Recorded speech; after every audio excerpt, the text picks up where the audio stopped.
Hi, my name is Ashley Stewart, and this is my Geriatric Syndrome presentation about weight loss in the elderly.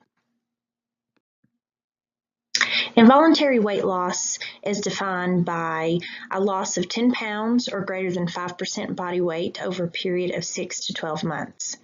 The Centers for Medicare and Medicaid Services define it as a loss of 5% in 1 month, 7.5% in 3 months, or 10% in over 6 months.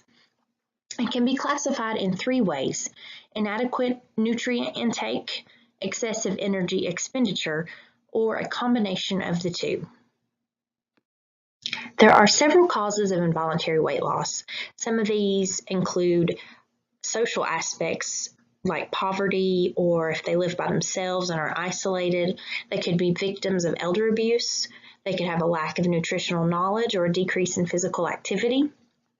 Several medical or psychosocial causes can be dysphagia or dentition, malignancy, depression, anxiety, or dementia, COPD, emphysema, alcoholism, gastrointestinal diseases, endocrine disorders such as diabetes or thyroid problems, rheumatologic disorders, neurological and cardiac disorders. Several side effects of medications also can cause weight loss.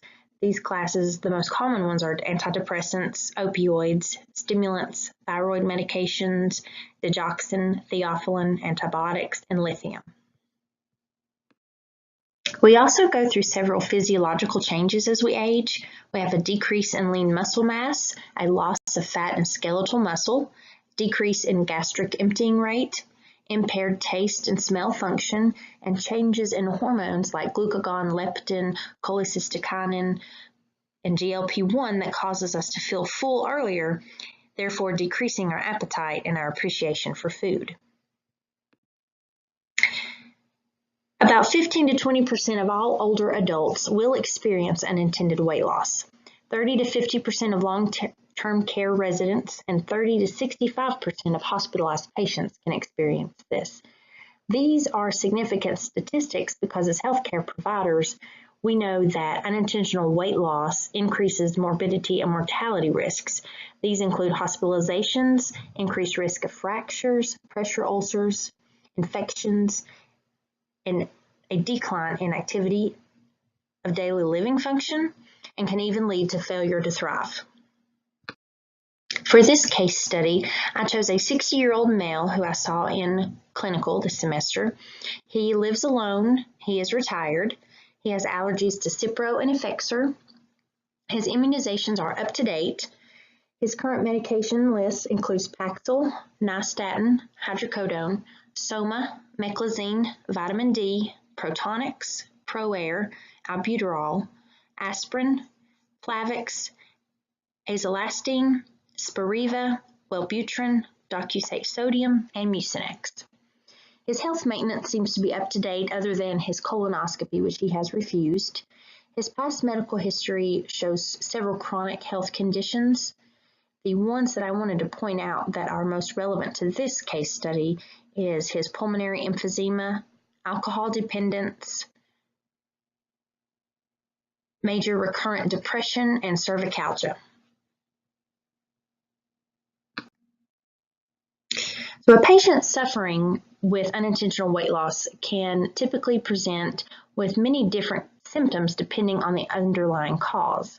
Some exam findings could be significant weight loss of 5 to 10% over the last 6 to 12 months. They could be pale, malnourished, thin, evidence of muscle wasting, loose skin, edema, dry mucous membranes, or a flattened tongue. Also could observe heart murmurs, adventitious breath sounds. They may be in delirium, suffer from dizziness, hypotension, and have a lack of appetite or complaining of feeling full early. Complaints and symptoms that they may present with are also fatigue, dizziness, mouth pain, shortness of breath, abdominal pain, bowel problems such as diarrhea or constipation, chronic pain, fever, polydipsia, polyphagia, or polyuria. It is important for a provider to get a thorough review of systems when trying to find out the cause of involuntary weight loss. For this current patient, he presented to the clinic with weight loss and a feeling of fullness after taking 1 or 2 bites of his meal. He would then be unable to finish the rest of his meal and states that he had a lot of nausea whenever he would try to finish it. His other review of systems, he did not have any fatigue or fever. Skin-wise, he had no bruising, cracked lips, or rash. He was positive for cervical neck pain, which is chronic for him. Also, chronic cough, shortness of breath, and wheezing due to his emphysema. No chest pain, fatigue, palpitations, or edema. No vomiting, diarrhea, constipation, abdominal pain, change in bowel habits, trouble swallowing, or indigestion. He does suffer from depression, but he states it has been doing well, and he is stable with that now. No polyuria, polyphagia, or polydipsia, and no abnormal bruising or bleeding. His objective data shows that his vital signs are stable. Blood pressure, pulse, respiration, and oxygen saturation were good and within normal limits. His weight was 142 pounds. He was 71 inches tall, making his BMI 19.8, which classifies as underweight. His pertinent positive physical exam findings were generalized lower abdominal swelling, evidence of lean and decreased muscle mass, and he did have diffuse wheezing throughout. Pertinent negative findings were no hepatosplenomegaly, no murmurs, no clubbing, cyanosis, or edema. He had normal cognitive function. He was alert and oriented and cooperative. No palpable masses in his abdomen or any lymphadenopathy.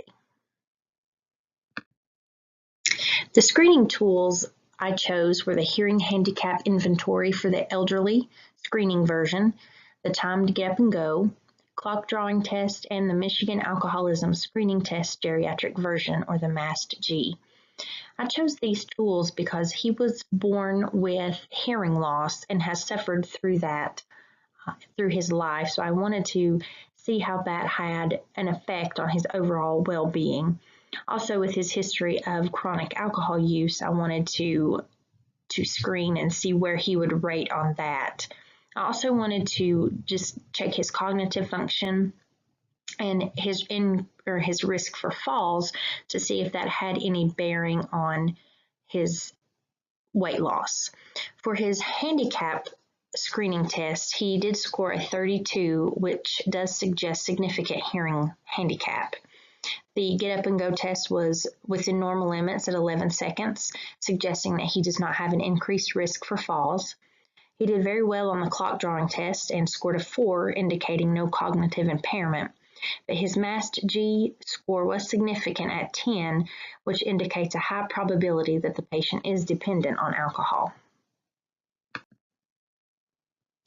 Some common labs and diagnostic tests that a provider should consider running on a patient with involuntary weight loss include CBC with a differential, comprehensive metabolic panel, a liver panel, thyroid studies, inflammatory markers such as CRP and ESR, urinalysis, fecal occult to check for any gastrointestinal bleeding, an anemia panel with iron studies, vitamin D, vitamin B12, and folate, a lipid panel, albumin and prealbumin levels. And then for diagnostics, imaging such as a chest x-ray may be warranted to rule out any lung disease or any malignancy. Also, further imaging may be needed, such as CTs, MRIs, or ultrasounds, depending on the lab findings. So for the treatment of a patient with unintentional weight loss, again, you want to try to find the primary cause. If you can find a primary cause, you can focus the treatment on that. If none is found, then treatments could include lifting dietary restrictions, using nutrition supplementation, using appetite stimulants such as Megace or mirtazapine, vitamin deficiency supplementation, use of community services such as Meals on Wheels, or using small, frequent meals with high protein at peak eating times. Some challenges to these plans or barriers could be lack of funds or lack of insurance, The patient may not be able to pay for good, nutritious foods, or social isolation. They may not be able to drive to the store to get nutritious food or supplementation. They may not have anyone to fix any meals for them, and they are unable to fix them themselves. And there are also side effects of Megace or mirtazapine. Some of these include edema, risk for DVTs, or risk for heart failure.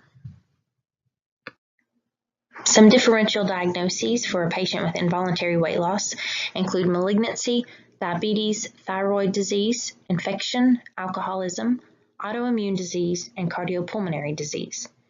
You can rule out these differential diagnoses mainly by lab work or diagnostic testing. The final diagnoses I chose for this patient was early satiety, BMI 19.9 or less, sequela of protein calorie malnutrition, alcohol dependence, and pulmonary emphysema. Resources that I identified that this patient could benefit from would be community programs such as Meals on Wheels, also a referral to a dietitian, or a physical or exercise therapy program would be beneficial for him. I also believe he needs a referral to an alcohol program to help address his alcohol addiction, and make sure that he needs to stay on track with his pulmonologist and have frequent follow-ups for that. Some health behaviors that I identified through the case study were his alcoholism. I believe that this is a big factor in preventing him from getting all the nutrients he requires. Some social determinants I saw was that he does live alone and is retired. He does not have a good network of family or friends that could help cook for him, give him meals, take him to the store. Socioeconomically, he is retired and has multiple chronic health conditions, which could add to his financial burden, making it less likely he has the funds to purchase nutritional meals. Some legal or ethical issues, I believe, could be an issue of his alcohol use. Again, we would want to refer him to someone to get treatment for that, so he would not get behind a wheel and endanger himself or someone else. Through this case study, I learned that it's very important to look holistically at a patient, their habits, their health conditions, and their background to help determine a cause of weight loss.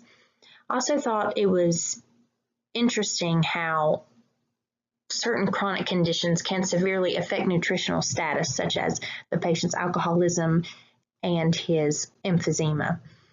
I also found it really interesting that we have multiple physiological changes that occur with age and that will affect our appetite and nutrition, such as change in taste bud and sense of smell. The way our stomach empties at a slower rate can really affect our appetite and also just our attitude towards food. All this has given me a better picture on how to deal with involuntary weight loss in the older generation, and will enable me to take better care of these patients in my future practice.